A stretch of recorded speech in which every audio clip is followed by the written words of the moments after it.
यदि आपने पानी में चलती हुई बतख, नाव या जहाज के पीछे देखा हो तो आपने दो अनयूजुअल बातों को नोट किया होगा। फर्स्ट, ये पानी में पीछे की ओर पंखनुमा पैटर्न बनाते हैं। सेकेंड, इस पंखनुमा पैटर्न में हर एक पैटर्न और इन पैटर्न के बने हुए हर एक एंगल सेम दिखते हैं। पीछे बनने वाली हर लहर एक जैसे पैटर्न के साथ एंगल बनाती है। बीच में आपको रिवर्स आर्क भी दिख रहे होंगे। इसे केल्विन वेग पैटर्न कहा जाता है। ये सभी रिगार्डलेस फेदर बतख, नाव या जहाज बनाते हैं, जबकि ये सभी अलग अलग स्पीड में चलती है और पानी की लहरें भी अलग अलग साइज की होती है। एग्जैक्टली ये शेप कहाँ से आते हैं और ऐसे क्यों बनते हैं, इसके पीछे वाटर वेव्स की सरप्राइजिंग फिजिक्स है। जैसा कि आप सभी जानते होंगे कि लाइट और साउंड वेव की सिंगल स्पीड होती है, लेकिन वाटर वेव की सिंगल स्पीड नहीं होती है। पानी में लंबी वाटर वेव्स तेज ट्रेवल करती है और छोटी वाटर वेव्स स्लो चलती है, चाहे अंतर कुछ सेंटीमीटर का ही क्यों ना हो। अलग अलग वाटर वेव्स अलग अलग स्पीड से ट्रेवल करती है। इस घटना को फिजिक्स में डिस्पर्जन कहते हैं, क्योंकि वेव्स की डिफरेंट स्पीड एक दूसरे को दूर दूर फैला देती है और इस वजह से वाटर वेव्स इंटरेस्टिंग और कॉम्प्लिकेटेड दोनों बन जाती है। आओ एक बोट वेव्स को समझते हैं। सबसे पहले हम पानी की एक ही तरंग को समझेंगे। एक नाव पानी के अक्रॉस ट्रेवल कर रही है, जिसके कारण सर्कुलर वेव्स बनते हैं।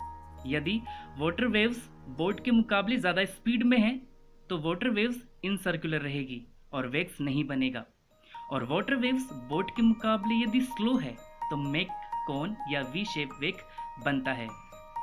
जब नाव तेजी से आगे बढ़ती है तो ये सर्कल तेजी से आपस में जुड़ते जाते हैं, तो सर्कल छोटे बनते हैं। स्लो वेव्स नैरो वेव्स बनाती है और फास्टर वेव्स वाइडर वेव्स बनाती है। आपको याद होगा कि वाटर वेव्स ऐसी वेव्स होती है जो खुद को रिपीट करती है। हर सर्कुलर वेव पहले वाली वेव्स की जैसे ही आगे बढ़ती है। इसका मतलब ये हुआ कि केवल एक ही वी शेप वेव क्रिएट करती है, लेकिन इसका रिपीटेशन बार बार होता रहता है। इन सब की वेवलेंथ भी सेम होती है। एक रियल बोट एक जैसा वी शेप वेव नहीं बनाती। रियल बोट अलग अलग वेव लेंथ के वेव्स बनाती है। डिस्पर्जन की वजह से अलग अलग वेव्स लेंथ वाली वेव्स अलग अलग स्पीड पर ट्रेवल करती है। सबसे लंबी सबसे ज्यादा तेज होती है और सबसे छोटी सबसे धीरे ट्रेवल करती है। फास्टर वेव्स वाइडर वेव्स बनाती है, क्योंकि फास्टर वेव की वेव लेंथ बड़ी होती है, इसलिए वाइडर वेव्स देखने को मिलते हैं। इसी तरीके से जो स्लो वेव्स होती है वो नैरो वेव्स बनाती है, क्योंकि स्लो वेव की वेवलेंथ छोटी होती है, इसीलिए नैरो वेव्स देखने को मिलते हैं।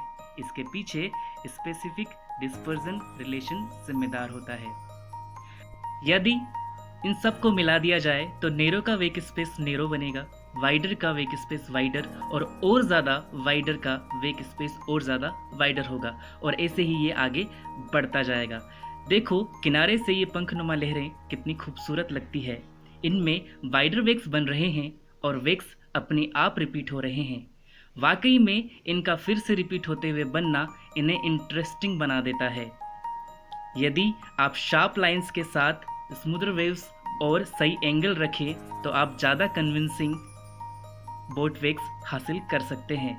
हम इसे 3D की सहायता से रियलिस्टिक वे में आपको फिर से समझाते हैं। यदि इस वीडियो को ब्रीफ में समझा जाए तो बोट वेव्स ऐसा शेप इसलिए रख पाती है क्योंकि वाटर वेव्स अलग अलग स्पीड पर बहती है।